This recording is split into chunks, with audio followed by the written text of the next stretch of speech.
মালিক সহ্য হয় না, আর পারি না।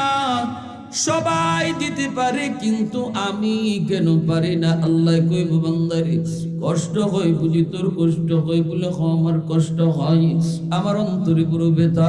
আল্লাহ কইব বান্দা আজকে সেজদা দিতে না পাইরে তোমার যেমন কলিজায় ব্যথা লাগে, দুনিয়াতে তুই যখন মসজিদের মিনার থেকে মুয়াজ্জিন তোরে ডাক দিত আল্লাহু আকবার কইয়া, এই ডাকটা কিন্তু মুয়াজ্জিনের ছিল না, এই ডাকটা কিন্তু আমি আল্লাহ তোরে ডাকছিলাম। আমি আল্লাহ বড়।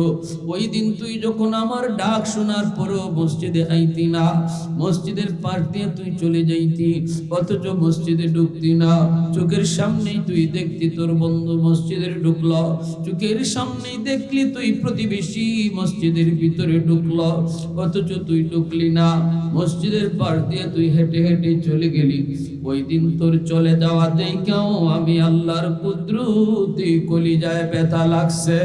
কিয়ামতের ময়দানে আল্লাহ পাক সমস্ত হাসরবাসীকে লক্ষ্য করে একটা ঘোষণা দিবেন। মনোযোগ আছে আপনাদের? কার কার মনোযোগ আছে হাত উঠে দেখান। আল্লাহ তুমি প্রতিটা হাতকে কবুল করো, সবাই বলেন আমিন। হাসরের মাঠে আল্লাহ সমস্ত হাসরবাসীকে লক্ষ্য করে একটা ঘোষণা দিয়া বলবেন, আলাস্তু মিনকুম আলাইসা মিনকুম আদিলা, তোমাদের ভিতরে কি কোনো ইনসাফওয়ালা আছো যে ইনসাফের সাথে জবাব দিবা? তখন সবাই বলবে আল্লাহ আমরা সবাই ইনসাফের সাথে বলবো। আপনি কি জানতে চান জানেন? আল্লাহ তখন বলবেন তাহলে একটু বলো তো, দুনিয়াতে যে যার গোলামি করছে, যে যার বন্দেগি করছে, আজকে সে কার সাথে থাকবে? তখন আল্লাহ রাব্বুল আলামিনের এই প্রশ্নের জবাবে হাসরবাসী বলবে আল্লাহ ইনসাফের জবাব হলো যে যার গোলামি করছে, যে যার বন্দেগি করছে, আজকে তার মাবুদের সাথেই সে থাকবে, ঠিক না? যে যার গোলামি করছে তার লগেই থাকবে। তখন আল্লাহ বলবেন ঠিক জবাব দিয়েছ। আজ আমি আল্লাহ ছাড়া যারা গায়রুল্লাহর বন্দেগি করছো, গোলামি করছো, পূজা করছো, তোমরা তাদের সাথে জাহান্নামে চলে যাও।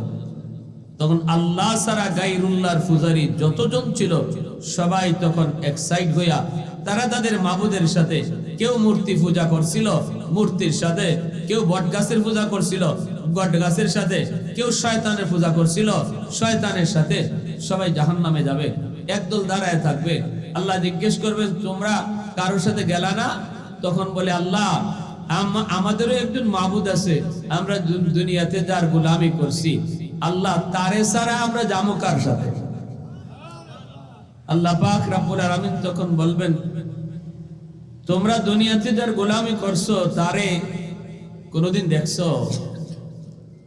কইব না আল্লাহ আমরা তা ওনাকে দেখি নাই, আমরা আমাদের রবকে দেখি নাই, না দেখেই তার কদমে সেজদা দিছি। আল্লাহ পাক তখন বলবেন তাহলে তোমরা তোমাদের রবকে দেখলে চিনবা? তখন তারা বলবে দেখলে চিনবো। আল্লাহ আবার প্রশ্ন করবে চিনবা কেমন কইরা? কোনদিন তো দেখো নাই, তো চিনবা কি কইরা? সুবহানাল্লাহ, জোরে কোন না। দেখেন আল্লাহ কি সুন্দর কথা বলতেছে। হাদিস শরীফে আল্লাহ নবী বলেন এইভাবে আল্লাহ হাসরবাসী নামাজি বান্দাদের সাথে আল্লাহ কথা বলবে, ইমানদারের সাথে আল্লাহ কথা বলবে, আল্লাহ মজাক করে করে কথা বলবে, আনন্দের সাথে আল্লাহ বলবে তোমরা যার ইবাদত করছো তারে তো তোমরাই বলতেছো দেখো নাই, তাহলে আজকে হাসরের মাঠে দেখলে চিনবা কি কইরা? তখন বলবে মালিক যদিও আমরা দুনিয়াতে আমরা আমাদের মাবুদকে দেখি নাই, দেখি নাই, যদিও দুনিয়াতে আমরা আমাদের রবকে আমরা দেখি নাই, কিন্তু না দেখলেও আমরা আমাদের তার কিছু গুণাবলী জানি, আমরা আমাদের রবের কিছু সিফাত জানি, ওই গুণগুলা দেখা আমরা তারে চিনে ফেলবো। আল্লাহ পাক বলবেন কি গুণ জানো? কি তার গুণাবলী গুলি জানো? কি সিফাত গুলি তোমরা জানো? একটু বলো। তখন তারা বলবে আমাদের রব যিনি, আমাদের মাবুদ যিনি, তিনি হলেন কুল হুয়াল্লাহু আহাদ আল্লাহুস সামাদ লাম ইয়ালিদ ওয়া লাম ইউলাদ ওয়া লাম ইয়াকুল লাহু কুফুয়ান আহাদ। আমাদের রব, আমাদের রবের পরিচিতি আল্লাহ পাক এই সূরার ভিতরে আল্লাহ নিজেই দিয়েছেন। আমাদের রব তার পরিচিতি নিজেই এই সূরার ভিতরে দিয়ে দিয়েছেন। তিনি একক, তার কোনো শরীক নাই। তিনি হলেন সমাদ, সবাই তার কাছে চায় কিন্তু তিনি কারো কাছে চান না। আল্লাহ পাকের একটা সিফাতি নাম সমিসাল লা শাবিহা লাহু ওয়া লা নাযীরা লা। আমাদের রবের মতো আর এমন কেউ নাই, তিনি বেনজির বেমিসাল। এইভাবে যখন ঈমানওয়ালারা আল্লাহ পাকের পরিচয় আল্লাহর সামনে তুলে ধরবে, তখন আল্লাহ পাক খুশি হইয়া ডাক দিয়া বলবে, বান্দা এতক্ষণ পর্যন্ত যার পরিচয় তোমরা দিয়েছো আমি হলাম সেই রব। আমার ভাইরা বন্ধুরা জন্য বলতেছিলাম, যুবক, আল্লাহ পাক রব্বুল আলামিন বলবে তোমরা যাকে এতক্ষণ পর্যন্ত রব বলেছো, এতক্ষণ পর্যন্ত তোমরা যারে মাবুদ বলেছো, প্রশংসা যার করেছো, যাকে তোমরা আহাদুন সামাদুন কইছো, লাম ইয়ালিদ ওয়া লাম ইউলাদ বলেছো, ওয়ালাম ইয়াকুল লাহু কুফুয়ান ওয়া আহাদ কইছো, আমি সেই আল্লাহ, আমি সেই সমাদ, আমি সেই লাম ইয়ালিদ ওয়া লাম ইউলাদ, আমি বেনজির, আমি বেমিসাল। জোরে বলুন আল্লাহু আকবার। হাসরবাসী মানুষগুলা আল্লাহকে পায়ে তারা খুশি হয়ে যাবে। এইবার আল্লাহ পাক বলবেন, নেও এইবার আমাকে তোমরা সাজদা করো। আল্লাহ পাক তার কুদরতি কদম মোবারক বের করে দিবেন। এই কদম দেখা মাত্রই একদল মানুষ তারা সাজদায় পড়ে যাবে, দুই দল হয়ে যাবে। এইবার ঈমানদার দুই দল হয়ে যাবে, একদল আল্লাহর কদমে সেজদায় পড়ে যাবে, কিন্তু আর একদল সেজদা দিতে পারবে না রে ভাই, পারবে না। শত চেষ্টা করো সেজদা দিতে পারবে না। আল্লাহ বলেন, মা ইযা কিলা লাহুমুরকাউ লা ইয়ারকাউন, রুকু করো কিন্তু ওরা রুকু করতে পারবে না, সেজদা করো কিন্তু ওরা সেজদা দিতে পারবে না। পিঠ তার বাঁকা হয় না, কোমর তার বাঁকা হয় না, চোখ দিয়ে পানি পড়ে, চোখ দিয়ে পানির বদলে রক্ত বের হয়। চোখের সামনে দেখে বন্ধু আল্লাহকে সেজদা দেয়, চোখের সামনে দেখে প্রতিবেশী আল্লাহকে সেজদা দেয়, চোখের সামনে দেখে প্রতিবেশী পাশের দোকানদার আল্লাহকে সেজদা দেয়, কিন্তু সে সেজদা দিতে চায়, দিতে পারে না, দিতে পারে না। মেরুদণ্ডের হাড় লোহার মতো শক্ত হয়ে যাবে, হাড়টা বাঁকা হয় না, হাড় তার বাঁকা হয় না, পিঠ বাঁকা হয় না। আবার যদি চেষ্টা করে পিছন দিক দিয়ে উপর হইয়া কইরা যায়, শত চেষ্টা কইরেও সামনে বাঁকা হইতে পারে না। এইবার আল্লাহ পাক রব্বুল আলামিন জিজ্ঞেস করবে, বান্দা কি ব্যাপার, তোরা কেন সেজদা দিতে পারো না? কয়, মালিক পিঠ বাঁকা হয় না, আমাদের পিঠ বাঁকা হয় না, আমাদের পিঠ বাঁকা হয় না। আল্লাহ পাক তখন বলবে, কেন, কি জন্য? কই, জানি না। আল্লাহ কইবে, এতে কি তোমাদের কষ্ট হয় নাকি? কয়, হয় মালিক, কষ্ট হয়। বন্ধু তোমারে সাজদা দেয় কিন্তু আমরা পারি না, প্রতিবেশী তোমাকে সাজদা দেয়, পারি না, এজন্য কষ্ট হয়। আল্লাহ পাক তখন বলবে, বান্দা আজকে তোমরা আমাকে সেজদা দিতে পারো না রে, দুনিয়াতে তোমরা আমারে সেজদা দিছিলানি, দুনিয়াতে আমার কদমে পিঠ বাঁকা করছিলানি, দুনিয়াতে আমার সামনে রুকু করছিলানি। আজকে দুনিয়াতে যারা পিঠ বাঁকা করছিল, আজকে হাসরের মাঠে তাদেরই শুধু পিঠ বাঁকা হবে। এ আল্লাহর গোলাম, দুনিয়াতে যারা নামাজ পড়েছে, আল্লাহর বিধান মানছে, পিঠ বাঁকা কইরা রুকু করেছে, সিজদা করেছে, হাসরের মাঠে তারাই শুধু আল্লাহকে দেখে সিজদা দিতে পারবে, আল্লাহকে দেখে রুকু করতে পারবে, কিন্তু আর কেউ পারবে না। বেনামাজি আল্লাহকে দেখে পিঠ বাঁকা তার হবে না। আল্লাহ পাক জানায় দিবে সাফ সাফ, দুনিয়াতে যার পিঠ বাঁকা হইছে, হাসরের মাঠেও তার পিঠ বাঁকা হবে। বলবে, মালিক সহ্য হয় না, আর পারি না, পারি না, সবাই দিতে পারে কিন্তু আমি কেন পারি না? আল্লাহ কইব বান্দারে কষ্ট হয় বুঝি তোর কষ্ট হয় বলে আমার কষ্ট হয়, আমার অন্তরে পুরো ব্যথা। আল্লাহ কইব বান্দা আজকে সেজদা দিতে না পাইরে তোমার যেমন কলিজায় ব্যথা লাগে, দুনিয়াতে তুই যখন মসজিদের মিনার থেকে মুয়াজ্জিন তোরে ডাক দিত আল্লাহু আকবার কইয়া, এই ডাকটা কিন্তু মুয়াজ্জিনের ছিল না, এই ডাকটা কিন্তু আমি আল্লাহ তোরে ডাকছিলাম। আমি আল্লাহ বড়। ওই দিন তুই যখন আমার ডাক শোনার পরও মসজিদে আইতি না, মসজিদের পাশ দিয়ে তুই চলে যাইতি, অথচ মসজিদে ঢুকতি না। চোখের সামনেই তুই দেখতি তোর বন্ধু মসজিদে ঢুকলো, চোখের সামনেই দেখলি তুই প্রতিবেশী মসজিদের ভিতরে ঢুকলো, অথচ তুই ঢুকলি না। মসজিদের পাশ দিয়ে তুই হেঁটে হেঁটে চলে গেলি। ওই দিন তোর চলে যাওয়া দেখেও আমি আল্লাহর কুদরতি কলিজায় ব্যথা লাগছে। কপাল দিয়ে তুই আমার কদমে সেজদা দিবি, এই কপাল অন্য কারো হাতে বানাইলে হয় না, আমি আল্লাহ নিজের হাতে বানাইছি। কিন্তু তোরে যখন দেখতাম তুই মসজিদের পাশ দিয়ে চলে যাইতি, আজান হয়েছে তুই নামাজ পড়তি না, তখন তোর এই চলে যাওয়া দেখেও আমি আল্লাহর কুদরতি কলিজায় বড় ব্যথা লাগতো। যারে যত বেশি মায়া হয় তার পক্ষ থেকে কষ্টটা তত কঠিন হয়। মানুষ সকল সৃষ্টিজীবীর ভিতরে আল্লাহর কাছে সবচেয়ে প্রিয়। এজন্য আল্লাহ বলে বান্দা আজকে তুই আমারে সেজদা দিতে পারো না, এজন্য তোর কষ্ট। দুনিয়াতে যখন তুই সেজদা না দিয়ে চলে যাইতি তখন তোর আচরণ দেখতো আমি আল্লাহ কষ্ট পাইছি। এজন্য তোরে বানাই নাই, চলে যাইতি তারপর আমি আল্লাহ তোরে ডাকতাম ইয়া আইয়ুহাল ইনসান মা গাররাকা বিরাব্বিকাল কারীম। ও বান্দা তোরে কে বুলায় দিল? আমি রব্বে করিম, আমি দয়ালু মাবুদ থেকে তোরে কে বুলায় দিল? কে তোরে বুলায় দিল?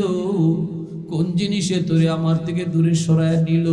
আমি আল্লাহ তোরে মায়ের পেটে থাকতেই নিজে খাওয়াইলাম।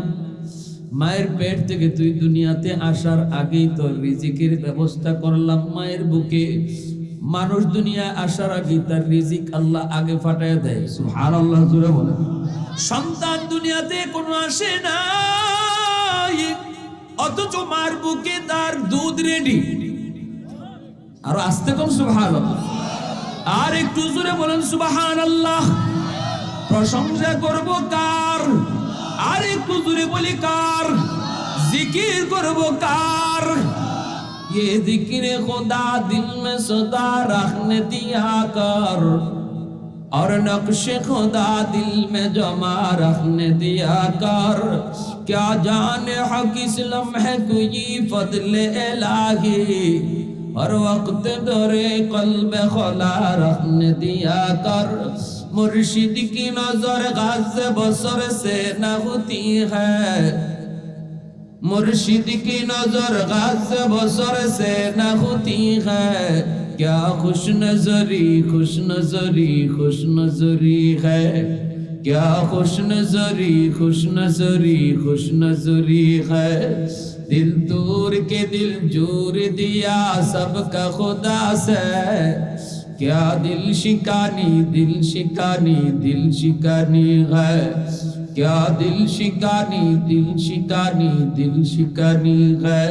मोहब्बतेर साथे आवाज दिया बोलेन আল্লাহু আকবার। আল্লাহ তুমি বড়। আল্লাহু আকবার অর্থ হলো আল্লাহ বড়। ঘরেও তুমি আল্লাহু আকবার কও, দোকানেও তুমি আল্লাহু আকবার কও। আল্লাহকে বুঝাও আল্লাহ আমার ঘর ছোট তুমি বড়। দোকানে গিয়ে আল্লাহু আকবার কও, আল্লাহ আমার দোকান ছোট তুমি বড়। অফিসে বসে আল্লাহু আকবার কও, আল্লাহ আমার অফিসের কাম ছোট তুমি আল্লাহ বড়। এই কথা যেই মানুষ যত বেশি আল্লাহকে বড় বলবে, আল্লাহ মানুষের মাঝে তাকে তত বড় বানায় দিবে। আল্লাহকে যে যত বেশি বড় কয় আল্লাহ তারে তত বড় বানায় দেয়। সুবহানাল্লাহ জোরে কোন না, আর একটু জোরে সুবহান। আল্লাহ পাক কইবো বান্দা তোর কষ্ট হয়, বান্দারে তোরে আমি কম আদর করে বানাইছি না, এত আদর করে তোরে বানাইছি, আর তুই যখন আমার হুকুম মানতি না, আমার গোলামি করতি না, অথচ দেখ আমি তোরে মার পেটে খাওয়াইলাম, আমি তুই দুনিয়া আসার আগে তোর খানা রেডি রাখলাম, তোরে বানাইলামও, খাওয়াইলামও, সবকিছু করলাম। একটা গাবি বা একটা কুকুর, বাড়ির কুকুরকে মালিক শুধু একটু ফ্যান দেয়, বাতের ফেনা দেয়, বাতের মার দেয়, এতে করে কুকুর মালিকের ভক্ত হয়ে যায়। কিন্তু মালিক কুকুরে বানাইছে না, শুধু একটু থাকার জায়গা আর একটু খাওয়া দেয়। খাওয়াটাও কি বাতের মার, খাওয়া কি জুটা। এতটুকু জুটা খাইয়া মালিকের মার খাইয়াও কোনোদিন কুকুর মালিকের নিমক হারামি করে না। সারা রাত মালিকের পাহারা দেয়, সারা রাত পাহারা দেয়, রাতে ঘুমায় না, আর বলে মালিক তুমি নিরাপদে ঘুমাও, আমি তোমাকে পাহারা দিচ্ছি। সুবহানাল্লাহ ওয়া বিহামদিহি। চোর এসে গেলে পরে ধাক্কা দিয়ে দরজায় ধাক্কা দেওয়া শুরু করে, মানুষ মালিককে বোঝায় একটু আপনি উঠেন, আমি একা পারবো না, মালিককে তুলেন। এতটাও কুকুরি করে মারে। যখন মালিকে মারে তখনও মাইর খেয়ে একটু দূরে গিয়ে আবার লেজ নাড়ায় চলে আসে, এসে বোঝায় মালিক তুমি আমার যতই মারো আমি তোমার ছাড়া আর কোথাও যাবো না। মালিকে মারের পুরো মালিকের পিছ ছাড়ে না। এতটা আমার ভাইরা, এই কুকুর মালিকের ভক্ত হয়, বিন্দু পরিমাণ নিমক করামি করে না। অথচ আল্লাহ পাক রব্বুল আলামিন কই বান্দা আমি শুধু তোরে খাওয়াইতেছি আর ফালতেছি তা না, বরং আমি তোরে আমার নিজের হাত দিয়া বানাইছি। এরপরে এত বড় নিমক হারাম, এত বড় নিমক হারাম তুই কেমনে হইলি?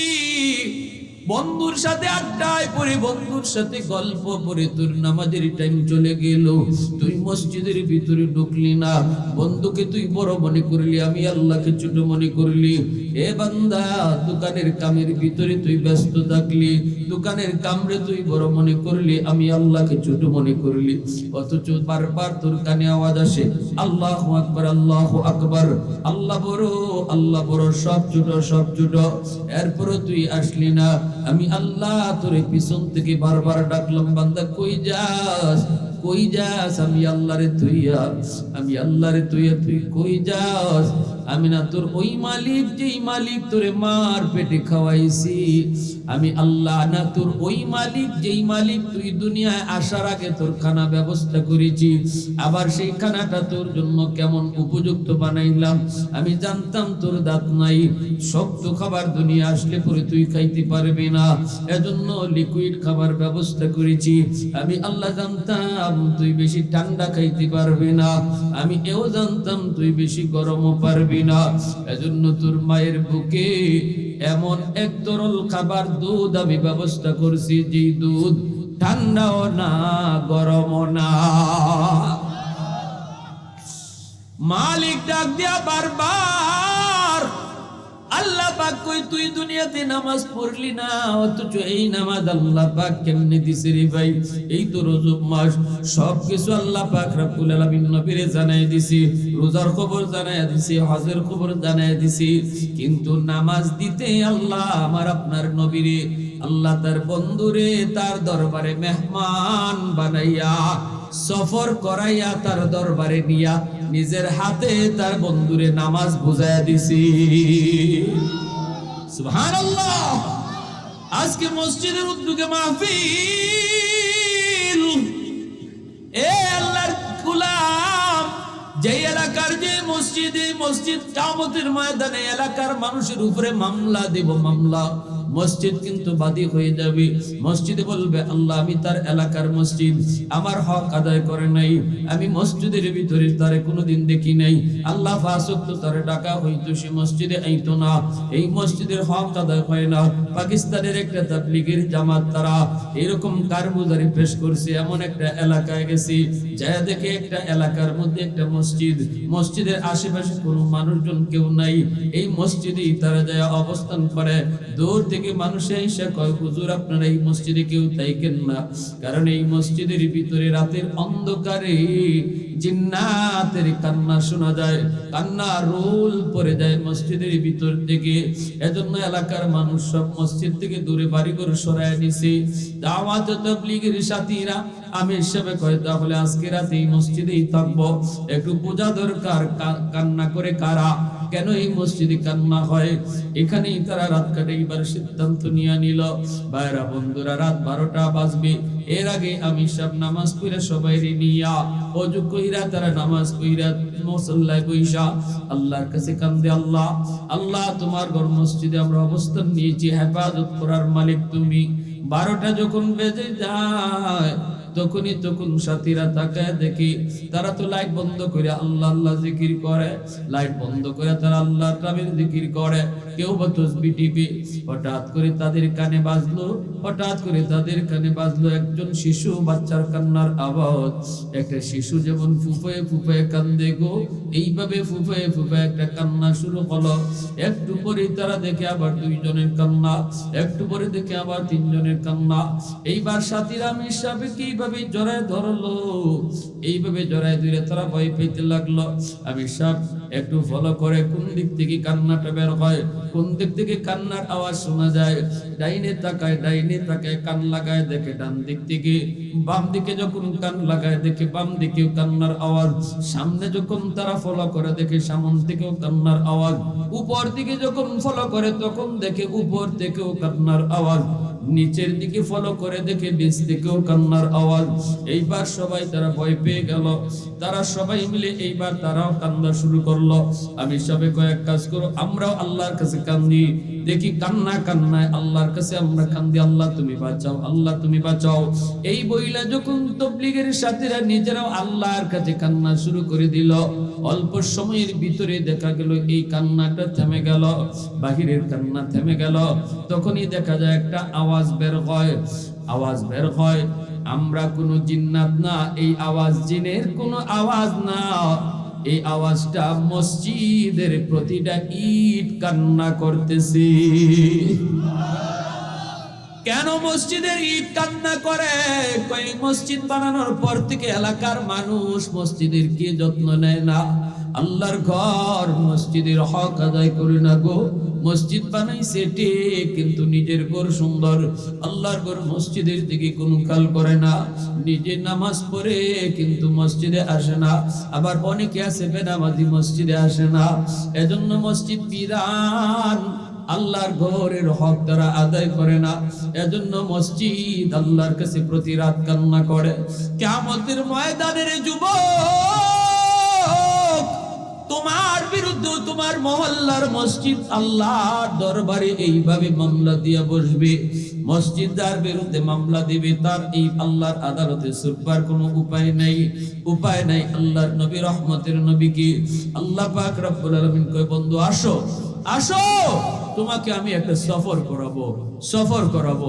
শিশুকালে মা কান্দে, নবীর আব্বা মরে গেছে, নবীর আব্বা মারা গেছে, নবীজির আম্মা মা আমেনা কান্দে, আরে আজকে আমার স্বামী জীবিত থাকলে আমার ছেলেরে নিয়ে কত জায়গায় ঘুরতে যাইতো। বাবা যদি থাকে বাবা ছেলেরে নিয়ে ঘুরতে যায় না, ঘুরতে যায়। নবীজির আম্মা কান্দে। খাসাইসুল কুবরা নামক কিতাবে লিখা আল্লাহ পাক নবীর আম্মার অন্তরে ইলহাম করে কয়, আমেনা কান্দো না, তুমি আমার মুহাম্মদ শুধু তোমার ছেলে তা না, এটা বড় পরিচয় না, মুহাম্মদের বড় পরিচয় সে আমি আল্লাহর বন্ধু। জোরে কও না সুবহানাল্লাহ।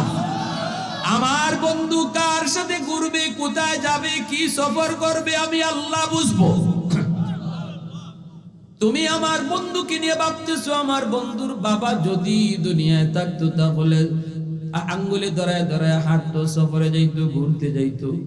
আমার বন্ধুরে আমি আল্লাহ এমন এক সফর করাবো, যেই সফর পৃথিবীর শুরু থেকে শেষ পর্যন্ত কারো পক্ষে সম্ভব না। সেই সফরটা হবে মেরাজের সফর। আল্লাহ পাক রব্বুল আলামিন নবীকে মেরাজ করায় দিলেন, বাইতুল্লাহ থেকে মসজিদে আকসা হাজির করলেন, বুরাকের পিঠে সওয়ার হয়ে নবী আসলেন। সব নবী এই জায়গায় হাজির।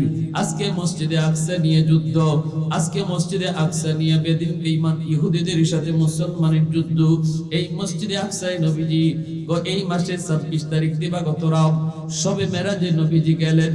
যায় দেখেন আদম নবীও হাজির, ইব্রাহিম নবীও হাজির, নূহ নবীও হাজির, সকল নবী হাজির। পরিচয় পর্ব শেষ হলো, মার আহলান সাহলা বলে নবীকে সুস্বাগতম জানালো। এরপরই বুরাকটারে জিবরাইল বাঁধে রাখলেন একটা পাথরের মধ্যে। আল্লাহ কয় জিবরাইল আযান দাও, আযান। জিবরাইল আযান দেওয়া শুরু করবেন, আল্লাহু আকবার, আল্লাহু আকবার, আশহাদু আল্লা ইলাহা ইল্লাল্লাহ, আশহাদু আন্নাকা ইয়া জিবরাইল। থেমে গেলেন। আল্লাহ কয় জিবরাইল থামছো কেন?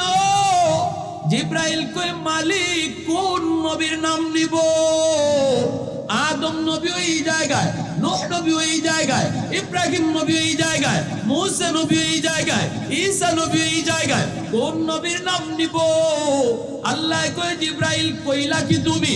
সব নবীরে হাজির করেছি আমি আল্লাহ আমার বন্ধুর পিছনে নামাজ পড়ানোর জন্য। বন্ধুকে ইমাম বানাবো, সবাইরে মুক্তাদি বানাবো। আর তুমি কি না আজকে আজানের ভিতরে কোন নবীর নাম নিবা প্রশ্ন করেছ? এরে জিবরাইল তাড়াতাড়ি আমার বন্ধুর নাম আজানে তুমি উল্লেখ করো।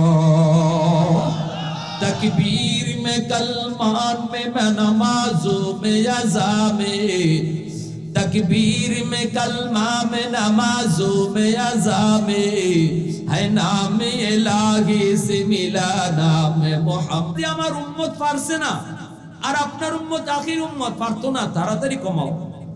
নবীজি কয় ঠিকই তো, 50 ওয়াক্ত নামাজ আমার উম্মতে পড়বো কেমনে? আইসা এক আল্লাহ, আল্লাহ কয় কেন আইছো বন্ধু? আল্লাহ 50 ওয়াক্ত পারতো না, কমাই দাও। আল্লাহ কয় নাও 5 ওয়াক্ত কমাই দিলাম। এবার নবী যায়, আল্লাহ কয় জায়গা দি বন্ধু, মুসা পারলে বুঝাই শুনে আবার পাঠাই দিবে। মুসা নবীর কাছে গেলে পরে মুসা নবী কয় না গো নবী 45 ওয়াক্ত পারবে না, যায় আরো কমান। এবার আইছে না, আইছে পরে আল্লাহ কয় নাও আরো 5 কমাইলাম। এইবার যায় আল্লাহ কয় মুসা আবারও বুঝাই পাঠাই দিও। মুসা নবীর কাছে যায়, মুসা নবী ফিরত পাঠায়। আল্লাহ একবারে কমাইতে পারতো না? 9 বার কি নবীর নেওয়ার লাগে? একবারে আল্লাহ 45 ওয়াক্ত কমাইয়া 5 ওয়াক্ত রাখতে পারে না? কিন্তু 9 বার নবীর নিলেন, আনলেন কেন? বারবার দেখার জন্য। জোরে করে সুবহানাল্লাহ। যখন 5 ওয়াক্ত লইয়া নবী জায়গা, তখনও মুসা নবী কয় 5 ওয়াক্ত পারতো না, যাও। আল্লাহ কিন্তু অ্যাডভান্স মেসেজ দিলাইছে, পারলে দেখো আর একবার বুঝাই শুনে পাঠাই দেয়। কারণ মুসা নবী যখন কয় যাও, নবীকে আমি আর পারতাম না, আসি 5 ওয়াক্ত। আল্লাহ প্রতিবার 5 করে কমাইছে, এখন 5ও যদি লইয়া যাই কমাও তে তো আর থাকবই না।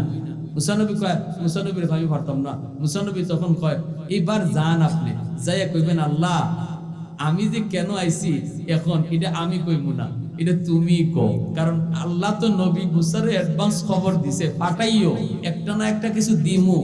এজন্য নবী মুসা নবী কয় এখন গেলে পরে যখন আল্লাহ জিগাইব কেন আইছো, তখন কইবেন আল্লাহ এতক্ষণ আইছি, কেন আইছি আমি কইছি, এখন কেন আইছি আমি কইতাম না, তুমি কও। জোরে কোন না সুবহানাল্লাহ। তখন আল্লাহ পাক কয় আচ্ছা বন্ধু এত সুন্দর কথা, আমি কইতাম কেন আইছো, তে যাও আর কমানি লাগতো না, 5 ওয়াক্তই তাহো। তবে আইছো যে কষ্ট কইরা, তোমার উম্মত 5 ওয়াক্ত পড়বো আর আমি 50 ওয়াক্তের সওয়াব দিয়া দিই। জোরে কোন না সুবহানাল্লাহ। এই নামাজ যারা দুনিয়াতে পড়বো এরা হাসরের মাঠে আল্লাহকে দেখিয়া আল্লাহর কদমেও সেজদা দিতে পারবো। আর যারা দুনিয়াতে নামাজ পড়তো না এরা আখিরাতেও আল্লাহরে দেখতেও সেজদা দিতে পারতো না। তাহলে আমার ভাইরা ওই দিন চোখের পানির বদলে রক্ত ঝরবে আর আল্লাহ পাক বলবে খুযূহু ফাগুল্লু সুম্মাল জাহিমা সাল্লু ثم في سلسلة ذرعها 70 ذراعا فاسلكوا। আল্লাহ কই বন্দারে উলামায়ে কেরাম তোরে কত করে তখন বুঝাইছিল নামাজ পড়ো, তুই যদি ওই দিন মাহফিলে যাই একটু বসতি তাহলে দিলটা নরম হইতো, হয়তো তুই কালকে থেকে নামাজ ধরে ফেলতি। কিন্তু আওয়াজ তোর কানে গেল, এরপর তুই ওয়াজ মাহফিলে বসলি না। দাওয়াত ও তাবলীগ ওয়ালারা তোরে কত করে বুঝাইলো, এরপর তোর বুঝ হলো না। বান্দা আজকে আর আমি আল্লাহর কদমে সেজদা দিতে না পাইরা তোর কান্না করে লাভ নাই। আল্লাহ কইব ওরে ধরো 70 গজ জিঞ্জির দিয়া বাঁধো, তারপর আল্লাহ বলবে ওরে জাহান্নামে নিক্ষেপ করো। এজন্য ভাই ভালো করে একটু শোনো, স্বীকৃতি দাও, একটু আওয়াজ দিয়ে বলো হাত উঠে আজকে থেকে আর কোনোদিন নামাজ ছাড়বো না। পাঁচ ওয়াক্ত নামাজ মসজিদে যায় কারা কারা পড়বো হাত তুলে আল্লাহকে দেখাও। আল্লাহ তুমি কবুল করো, জোরে বলেন আমিন, আরো জোরে বলেন আমিন। আল্লাহর ঘর মসজিদ, আল্লাহর ঘর মসজিদ, আর আল্লাহর ঘর মসজিদ কোনো সমস্যায় থাকবো, আমার কোনো ঘরের কোনো সমস্যা থাকতো না। জবাব দিমু কি আল্লাহর কাছে? পুরা গোটা পরিবার, গোটা মহল্লা আল্লাহর ঘর, আল্লাহর ঘর। এই মহল্লাবাসীর উপরে আল্লাহর কাছে আবদার জানাবে, হয় সুপারিশ করবে নতুবা বাদী হয়ে দাঁড়াবে। যদি মসজিদের হক আদায় করি, মসজিদ আমার পক্ষে সুপারিশ